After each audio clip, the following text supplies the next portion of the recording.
Hello students, welcome to Shiny Maths. 8ஆம் வகுப்பு எடுத்துக்காட்டு 1.8 பார்க்கலாம்.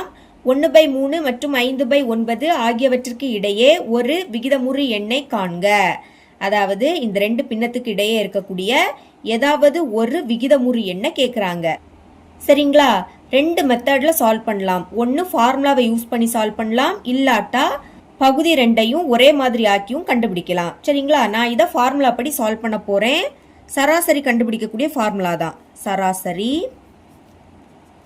1/2 இன்டு ஏ கூட்டல் பி, இதுதான் ஃபார்முலா. 1/2 அடுத்து இந்த பிராக்கெட் ஏ. ஏ அப்படின்னா என்னன்னா ஃபர்ஸ்ட் பின்னம் 1/3 இங்கே எழுதிக்கிறேன். அடுத்து பி. பின்னா ரெண்டாவது உள்ளது 5/9. பிரதியிடுங்க.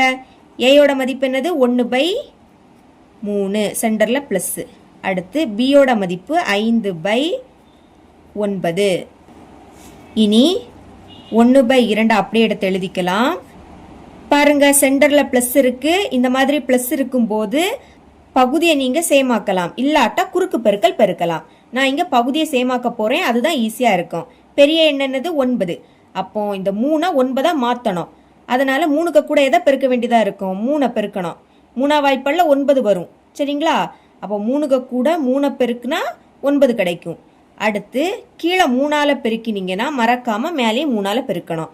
இனி 3 3 9, சென்டரில் ப்ளஸ்ஸு. அப்புறவு 5/9, இது அப்படியே வந்துடும். இனி 1/2 பிராக்கெட்டுனா நீங்கள் பெருக்கலும் போட்டுக்கலாம். இப்போ பாருங்க, பகுதி சமமாக இருக்கா? அப்போ என்ன பண்ணணும்னா அதை ஒரு வாட்டி தான் எழுதணும். பகுதி சேமாக இருந்ததுன்னா அதை ஒரு வாட்டி எழுதிக்கிட்டு சென்டரில் ப்ளஸ் இருக்கிறதுனால மேலே உள்ளதை கூட்டி எழுதணும். 3ஐயும் 5ஐயும் கூட்டினா 8. இனி இடையில பெருக்கல் இருக்குது, அப்போ கேன்சல் பண்ணணும். கீழே உள்ளதையும் மேலே உள்ளதையும். 2 8, இது ரெண்டுமே 2ஆம் வாய்ப்பாடில் வரும். அப்போ கேன்சல் பண்ணலாமா? 2 2. இனி 2ஆம் வாய்ப்பாடில் 8 எப்போ வரும்? 4 2 8. இதுக்கு மேலே கேன்சல் பண்ண முடியாது. அப்போ மேலே உள்ளதையும் பெருக்கி எழுதணும், கீழே உள்ளதையும் பெருக்கி எழுதணும். 1ஐயும் 4ஐயும் பெருக்குனா 4/1 9ஐயும் பெருக்குனா 9.